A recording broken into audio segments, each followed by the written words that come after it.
जय हिंद, नमस्कार। मैं अनुजोत अपने अनुजोत स्पीकिंग चैनल पर। मित्रों, अनुजोत के तरफ से 2025 में हिंदू नववर्ष की सभी को शुभकामनाएं। पर कुछ महत्वपूर्ण बिंदुओं की तरफ आप सभी का ध्यान आकृष्ट करवाने का एक छोटा सा प्रयास। अतः इन महत्वपूर्ण बिंदुओं को आप जरूर आत्मसात करें और चिंतन करें। और यही आत्मसात और चिंतन आने वाले हिंदुस्तान में हिंदू नववर्ष का शुभकामना पीढ़ी दर पीढ़ी बन सकता है। मेरे इस चैनल को लाइक, सब्सक्राइब, शेयर करना ना भूलें और इससे जुड़ें और अन्य को भी जोड़ें। अब महत्वपूर्ण बिंदुओं पर आते हैं। नंबर 1, सिर्फ हिंदू बोलने से कोई हिंदू नहीं बन सकता, बल्कि हिंदू पुनर्निर्माण की दिशा में क्या हम सब सक्रिय हैं, जागृत हैं, इसको सोचना होगा। नंबर 2, हिंदू पुनर्निर्माण के लिए हिंद पुनर्निर्माण को क्या दिल में हम सब हमेशा रखते हैं, इस पर आत्मचिंतन करना होगा।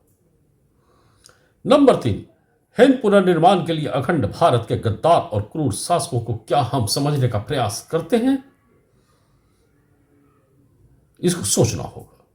नंबर 4, गद्दार और क्रूर शासकों के महत्वाकांक्षा का तुलना क्या आज के हिंदुस्तान के राजनीतिक महत्वाकांक्षा से हम करते हैं, इस पर चिंतन करना होगा। नंबर 5, राजनीतिक महत्वाकांक्षा से पैदा की गई तुष्टीकरण वोट बैंक प्रभाव से खुद और परिवार और समाज को क्या हम जागृत कर पा रहे हैं, इस पर महाचिंतन की आवश्यकता है। नंबर 6, तुष्टीकरण वोट बैंक राजनीति ने हिंद और हिंदुस्तान में हिंदू संस्कृति, हिंदू धरोहर, हिंदू परिवार, हिंदू संपत्ति के साथ क्या क्या जुल्म किया, क्या इस पर हम सामाजिक चेतना को जगा पा रहे हैं, या सिर्फ हम अपने स्वार्थ नीति को आगे बढ़ा रहे हैं, इस पर आत्ममंथन करना होगा।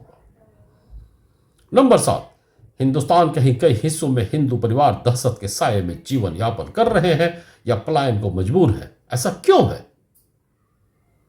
इस पर चिंतन चाहिए। नंबर 8, मणिपुर, मेघालय, नागालैंड, बंगाल के कुछ कई हिस्से, केरला के कुछ इलाके, झारखंड, बिहार के कुछ इलाके के हिंदू आदिवासी, हिंदू दलित, हिंदू सवर्ण, हिंदू ओबीसी गायब हो रहे हैं, क्या यह चिंता का विषय नहीं है। नंबर 9, हिंदू आदिवासी, हिंदू दलित, हिंदू सवर्ण, हिंदू ओबीसी जिस तरह से कुछ इलाकों से गायब हुए हैं, क्या ये भविष्य में एक खतरे का संकेत नजर नहीं आ रहा।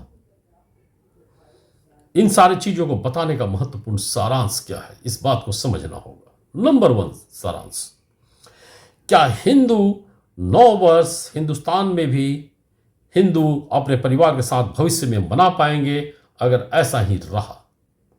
नंबर 2, क्या हिंदू संपत्ति सुरक्षित हिंदुस्तान में रह पाएगी अगर ऐसा ही रहा।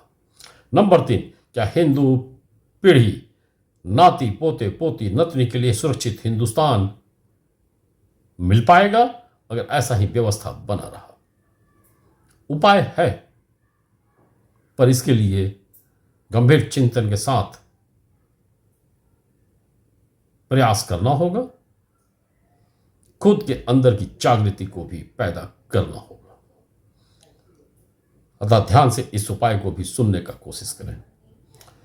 हिंदू विरोधी राजनीतिक दल का सफाया करने का प्रण ही हिंदू नववर्ष का शुभकामना होगा।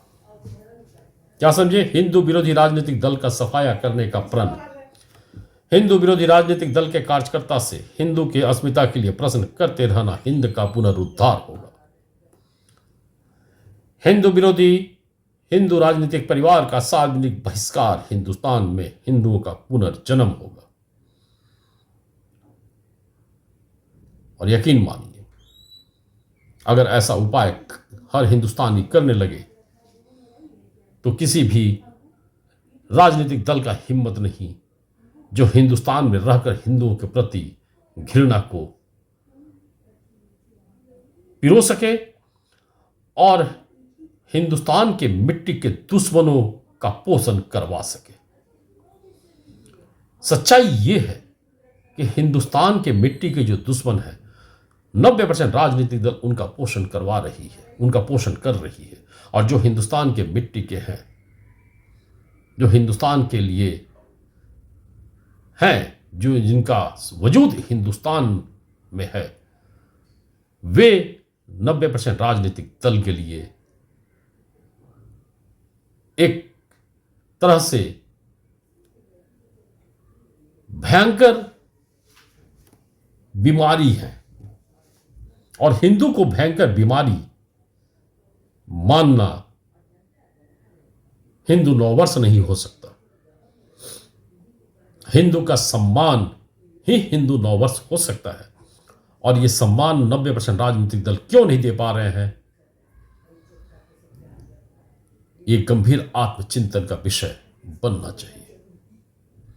हिंदू बीमारी नहीं है, हिंदू इस धरती का, इस मिट्टी का सबसे पुराना, सबसे पुरातन जीव है। और उस जीव, हिंदू जीव को आप अगर कोई भी राजनीतिक दल बीमारी मान रहा है और हिंदू से बर्दाश्त कर रहा है, तो ये किसी भी हिंदू परिवार के लिए खतरे का घंटी है। अतः 2025 के हिंदू नववर्ष के उपलक्ष्य में समस्त हिंदुओं को अनुज्योत का सादर प्रणाम, शुभकामनाएं। और साथ ही इस उम्मीद के साथ कि हर हिंदू अपने देश के लिए जागेगा और हिंदुस्तान में जो भी राजनीतिक दल हिंदुओं के प्रति घृणा को पिरो रहे हैं, यही हिंदू उन राजनीतिक दलों का सफाया करेगा। और हिंदुस्तान में एक तरह से ऐसी राजनीति का जन्म होगा जो सिर्फ और सिर्फ हिंदुस्तान के लिए राजनीति करेगा, चाहे वो सत्ता में हो, चाहे वो विपक्ष में हो। यही प्रण अगर आज से हम लोग लेना चालू कर दें तो आने वाले कुछ सालों में हमें चौतरफा विकास दिखेगा। हिंदुस्तान में हिंदू के लिए राजनीति दिखेगी, हिंदू उत्थान के लिए राजनीति दिखेगी, हिंदू संस्कृति के लिए राजनीति दिखेगी।